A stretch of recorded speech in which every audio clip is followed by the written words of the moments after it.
What if I told you that the secret to forcing your body to completely relax on vacation is eating a meal so uncomfortably spicy it actually makes you sweat? Like makes your eyes water and sets your mouth entirely on fire. Well, I mean, that sounds like a terrible way to unwind, honestly. It sounds way more like an endurance test than an actual vacation strategy. Right. That was my exact initial reaction too. But this is actually the paradox at the heart of our deep dive today. Oh, it's a fascinating one. Yeah, we're looking at a really interesting source document today. It's an English learning audio story designed for beginners, and it's called Storytime, 04 ACE. Yeah. Which roughly translates to a day in Chengdu. And, the story follows this young woman named Xiaoya. She's from a small, really fast-paced town up in northern China, and she's taking her very first trip to Chengdu, which is this major city in the southwest. Right. And she's being guided through this by our two narrators for the lesson, Lily and Tom. And when you hear, an English lesson about taking a trip, you are probably bracing yourself for really basic phrases, like, where's the bathroom? Or how much is this train ticket? Exactly, the standard textbook stuff. But that is not what Lily and Tom are doing here at all. We're going to completely deconstruct how this story uses incredibly specific sensory details, cultural landmarks, and a very, very deliberate vocabulary list to capture the essence of a city that's globally famous for its slow life. Yeah, functionally, I mean, this document operates as a blueprint for cultural immersion. It literally shows us the exact mechanisms that an environment uses to dismantle a traveler's internal pace clock. That pace clock, yeah. Right, that psychological default speed that makes you, rush down a sidewalk or chug your coffee even when you don't actually have anywhere to be. And I want to dive straight into how Chengdu breaks that clock, because it brings us right back to that eye-watering, super spicy meal I mentioned earlier. So let's set the scene with Xiaoya's arrival. She flies into Chengdu Tianfu Airport. She has her small suitcase. She's a little anxious, which honestly is deeply relatable for anyone arriving in a brand new city. Oh, totally. We've all been there. She uses a map app, asks a worker for help, and gets pointed to subway line 18. And the narrative makes a very deliberate point here to describe the infrastructure she's seeing. Big windows, bright lights, this high-speed train that just shoots directly to the city center. It really establishes Chengdu as this hyper-modern metropolis right off the bat. You can almost feel that sterile, really fast-paced airport energy. But the exact moment she steps off the subway, the contrast is just jarring. She knows that while the buildings around her are modern, there are these old, sprawling trees everywhere. And her accommodation isn't like a sleek, high-tech chain hotel. It's this small guest house tucked away into an older neighborhood. Which is where she meets Auntie Wang, the guest house owner. And Auntie Wang welcomes Xiaoya with this huge smile and a very specific greeting. She asks, "Have you eaten yet?" Have you eaten yet? Which, to a lot of people just seems like a really simple, polite question. It is polite, sure, but it carries immense cultural weight because in Chinese culture, "have you eaten yet?" often functions a lot like "how are you" does in English. Right. But in the context of Chengdu specifically, a city that is literally designated as a UNESCO city of gastronomy, Auntie Wang isn't just making small talk here. She's doing something much bigger. Exactly. She is immediately initiating Xiaoya into the city's core value system. She is prioritizing the traveler's physical comfort way above any, logistical check-in procedures. Auntie Wang actually laughs when Xiaoya says she's hungry, and she says, "Then let me tell you what to eat. First, you must try hot pot. Chengdu hot pot is the best in China." She doesn't even let her unpack. No, she practically sends her right back out into the street. So Xiaoya follows her nose, and the text describes this smell spilling out of the local restaurants. Spicy, fragrant, heavy. It's such great sensory language. She finds this small, loud place. People are laughing, and there is a boiling pot of red, oily soup sitting right in the exact middle of her table. And it's a very intentional narrative choice by the creators to start her cultural journey at this specific table. Okay, but this is where I really need you to explain the psychology to me, because Xiaoya orders a small, spicy hot pot. She takes one single bite, and it is the spiciest thing she has ever put in her mouth. It's pure fire. She is frantically fanning her face. She literally has to chug cold soy milk just to survive the heat. And by the end of the meal, she is sitting there completely sweating. So why would a city famous for being laid back and comfortable welcome a nervous traveler with a meal that induces physical distress? Well, think about the state of mind of a traveler who just stepped off a plane. right? Your cortisol is elevated. You are completely trapped in the planning part of your brain. Oh, yeah. Worrying about your itinerary, your luggage, where your passport is. Exactly. You're living in the future. What a meal like that does is act as a sensory defibrillator. A sensory defibrillator. Wow, I actually really like that. It shocks the system. It forces you to be entirely present in your physical body. Yeah. You literally cannot worry about tomorrow's busy schedule when your mouth is currently on fire. That is so true. The hot pot represents the really bold, warm nature of Chengdu's hospitality. It breaks the ice instantly. It demands your full, undivided attention, which just strips away that lingering, anxious traveler energy that Xiaoya arrived with. So you literally sweat out the stress of the airport. It's not a gentle transition into vacation mode at all. It's a very visceral reset. She's shocked right out of her own head into the physical environment. And notice her reaction at the end of the meal. Because despite the intense heat, despite the sweating, the text explicitly points out that she is smiling. Yeah, the beef was tender, the vegetables were fresh. Exactly. Yeah. She has survived the initiation. So she gets this fiery, really intense reset on night one. But does it actually stick? Because I know when I travel, I might have a great first night, but I wake up the very next morning feeling that familiar urge to just rush out and conquer a 10-point tourist itinerary. Well, that urge to rush is usually dictated by the environment around you, right? If you step outside and everyone on the street is running to catch a bus or staring at their phones, your nervous system adopts that frantic pace. Just match the energy. Right. But Xiaoya's morning in Chengdu offers a completely stark contrast to that. She wakes up early and walks to a nearby park. And what she sees is essentially a masterclass in the art of deceleration. The park is just full of elderly locals. They aren't power walking. They aren't checking their smartwatches. They are drinking tea, playing cards, playing mahjong, or literally just sitting and enjoying the sun. And remember, in her hometown up north, Xiaoya explicitly noted that people always seem to be rushing. Yeah. So here, seeing an entire community dedicating their morning to sun and tea gives her this immense social permission to decelerate. It's the environmental design of culture. The city itself is telling her, hey, productivity is not the goal of the morning. And Lily and Tom, our narrators, they introduce a very specific cultural prop into the story right here, which is the gaiwan. Oh, the gaiwan is brilliant. Xiaoya goes to a tea house in the park, and a waiter brings her this gaiwan. For anyone who hasn't seen one, it's a traditional teacup, but it comes in 3 distinct parts. There's a saucer underneath, the bowl itself in the middle, and then a lid on top. Right. The waiter pours scalding hot water over these Longjing tea leaves. Honestly, my first thought when looking at a picture of a gaiwan is that it just seems really complicated to hold. Like, how does making the act of drinking tea harder actually help you relax? Because the mechanics of the gaiwan are exactly what make it a tool for deceleration. Think about how we usually consume coffee or tea in a fast-paced city. In a paper cup. Exactly. A paper cup with a little plastic lid designed specifically so you can drink it with one hand while you're walking, driving, or scrolling on your phone. It's basically designed for multitasking. But you cannot multitask with a gaiwan. It demands both hands. You hold the saucer with one hand to stabilize the whole thing, and you use the lid with your other hand to gently brush away the floating tea leaves before you even take a sip. Wow. And the water is scalding hot, so you can only take a really small, careful sip at a time. The physical design of the object serves as a literal constraint on your speed. It forces a kind of physical mindfulness. You literally cannot chug it. If you try to drink it while running to catch a subway, you'll just spill boiling water all over yourself. Exactly. It physically forces you to sit down and focus entirely on the singular act of drinking tea. And look at the sensory shift the story presents here. We went from the heavy boiling red oil and intense spice of the hot pot the night before to this Longjing tea, which Xiaoya describes as light, fresh, and clear. That's the exact moment the text tells us Xiaoya felt something shift internally. She notes time moved slowly.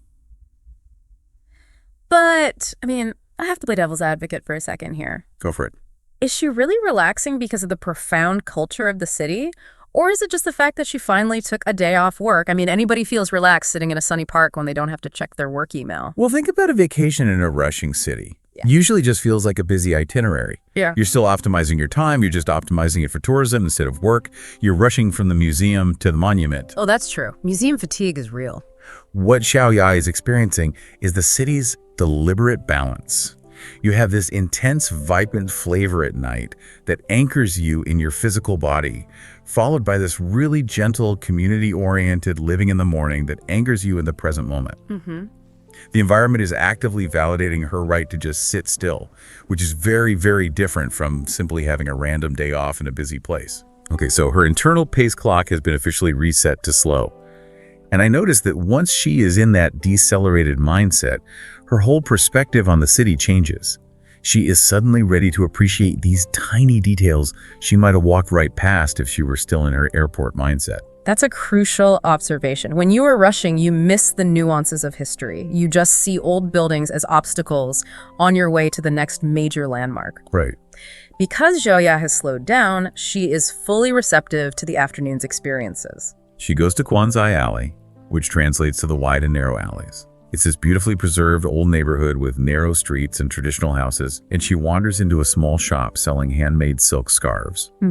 She meets the shop owner, who is this young woman, and the owner tells Xiaoya, "I learned embroidery from my grandmother. Now I want more young people to love it." It's a generational handoff, and it introduces the core theme of preservation. Xiaoya is so moved by this interaction that she buys 2 scarves, one for herself and one for her mother. It's a lovely detail, obviously, but in a short story designed for beginners learning English, why spend precious time on a conversation about a grandmother's embroidery? Because embroidery is the absolute antithesis of modern mass production. It takes hours, days, sometimes even weeks of patient, meticulous work to create one single piece. You can't put it on a fast-forward setting? No, you cannot rush a needle and thread. So by highlighting a young person choosing to preserve this ancient, slow craft, the story is showing us that Chengdu's culture isn't just some relic for the elderly folks in the park. I see. It's an active choice being made by the next generation to value time and care over sheer efficiency. That makes perfect sense, especially when you look at where she actually goes next. She hops back on the subway again, that hyper-modern infrastructure running right beneath the ancient culture, and she heads to the Chengdu research base of giant panda breeding. Which is arguably the centerpiece of Chengdu's entire global identity. And arguably the ultimate symbol of what we are discussing today. Oh, without a doubt. She gets to the base and sees the pandas eating bamboo and climbing trees. And the story gives us this wonderful, specific image. A baby panda rolling down a grassy slope and landing in the soft grass, looking like a big black and white ball. It's such a great visual. Xiaoya just laughs out loud. Yeah. She takes photos and whispers to herself that pandas are the cutest animals in the world. Her heart is just full of joy. Now, if we connect the embroidery in the alleyway to the pandas at the research base, a really strong thematic thread emerges. I can see the connection. It's the city putting immense resources into preserving things that simply do not fit into a fast-paced, hyper-modern world. Exactly. The biological imperative of a giant panda is literally to be slow. They eat bamboo, which has extremely low nutritional value, meaning they have to consume massive amounts of it and then conserve their energy. Right. They sleep, they eat, they roll down hills. They're the living embodiment of Chengdu's philosophy. The city protects the time-intensive craft of the grandmother, and it protects the naturally unhurried existence of the panda. So the baby panda isn't just a cute animal to look at. No, it functions as the ultimate mascot for a comfortable identity. They are the ambassadors of the slow life. I mean, you can't look at a panda lazily chewing on a stalk of bamboo and feel stressed about a spreadsheet. It just doesn't compute. The investments a city makes reflect its core values. And Chengdu invests heavily in ensuring that the slow, the careful, and the joyful have a place to thrive right alongside those modern subway lines. I want to pull back a bit here because we're getting so swept up in the philosophy of Xiaoya's trip that we might actually be forgetting what this source document is. Right, the lesson. It is an English language lesson. Yeah. How do the creators, Lily and Tom, take all this rich, cultural and psychological observation and distill it into a beginner's module? The pedagogical strategy, like the way they choose to teach the language, is incredibly revealing. At the end of the narrative, Xiaoya goes back to her hotel. She writes in her diary, and she looks out at the city lights. She concludes that Chengdu isn't the loudest city, but it is the most comfortable. And then Lily and Tom step in to teach the vocabulary.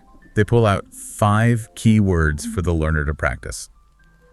I'm going to list them because the selection is fascinating. The words are guesthouse, fragrant, traditional embroidery, and comfortable. 5 words to encapsulate an entire city. But if I'm learning how to travel in a foreign language, shouldn't I be learning words like airport, subway, bathroom, or ticket? Like, why focus on these specific 5 words for a beginner? Well, because there is a distinct difference between instrumental language learning and expressive language learning. Okay, unpack that. Teaching someone the word for subway is instrumental. It helps them complete a transaction or navigate logistics. Honestly, anyone can teach you how to ask for directions to the train station. But Lily and Tom are prioritizing sensory experience and emotional states here. They are teaching the listener how to articulate how a place makes them actually feel. I look at these 5 words, and it's like a linguistic mood board. Fragrant is purely sensory. Traditional and embroidery speak to culture and time. Guesthouse speaks to hospitality over, corporate lodging. Right. And the crown jewel of the lesson is comfortable. Lily defines it for the listener as feeling relaxed and at ease. The source uses language learning not just to teach grammar, but to instill a mindset. It implies that the most important part of traveling isn't successfully navigating the transit system, but being able to deeply understand and express the atmosphere of the place you are visiting. And I have to mention the encouragement Tom gives the listener after they practice the sentences. He doesn't just say, "Good job, you passed the quiz." He says, "Your English is growing like bamboo in Chengdu." It's brilliant pedagogy. It ties the learner's progress directly back to the environment they just spent 10 minutes imagining. It re-emphasizes the core theme. Bamboo grows steadily, organically, and patiently. It doesn't need to be rushed or forced. Exactly. It's telling the learner, hey, don't stress if you didn't get the pronunciation perfect today. Language learning is a slow, natural process. And the lesson culminates in a challenge that shifts the focus entirely. Lily asks the listener to think about a city or place that makes them feel relaxed and happy, and to try describing it in English. She gives her own example. I feel happy in my hometown because the food is delicious and the people are kind. So the lesson transforms from a simple story about Xiaoya's trip into a personal reflection for the listener. It is essentially asking you to find your own Chengdu. By the end of the module, the learners haven't just memorized a list of vocabulary words. They've been walked through a psychological transition, mirroring Xiaoya's own journey from a nervous, fast-paced traveler to someone who feels completely at ease in their surroundings. It's masterful, honestly. Let's bring all these threads together. Yeah. We followed Xiaoya from her arrival at a bright modern airport straight to Auntie Wang's cozy guest house, where she was immediately asked if she had eaten. We saw how the bold, eye-watering spice of the hot pot acted as a sensory defibrillator, shocking her out of her travel anxiety and forcing her to be present in her body. Then we decelerated with her in the morning park. We explored how the physical mechanics of the Gaiwan force a kind of mindfulness as she sipped Longjing tea while the locals provided the social permission to simply sit in the sun. Which then opened her eyes to the preservation of the past. The slower pace allowed her to appreciate a grandmother's embroidery in Quanzai Alley and the joyful, biologically unhurried life of the baby pandas rolling down hills. Chengdu is summarized perfectly by Xiaoya herself. It is not the loudest city, but the most comfortable. A place where life is enjoyed, not rushed. And Lily and Tom took that entire cultural ethos and baked it right into an expressive vocabulary list. They didn't teach the cold mechanics of travel, they taught the language of comfort. Which brings us right back to the challenge posed at the very end of the source text. The narrators ask their listeners to think about a place that makes them feel relaxed and happy, where the food is delicious and the people are kind. Yeah. It requires taking an inventory of your own environments and how they affect your internal state. And I think that is a challenge worth passing on to you, because it circles back to that idea of the internal pace clock we started with. Right. We live in a world that is deeply obsessed with speed. Efficiency is treated as the ultimate virtue. Oh, absolutely. We want faster subways, faster internet, faster coffee. We treat time like a currency we are constantly running out of, hoarding every spare minute we can find.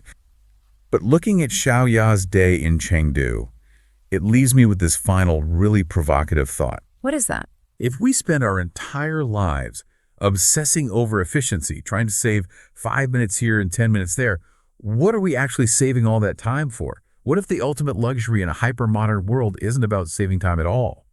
What if the real luxury is finding a place that actively teaches you how to comfortably, joyfully, and deliberately waste it?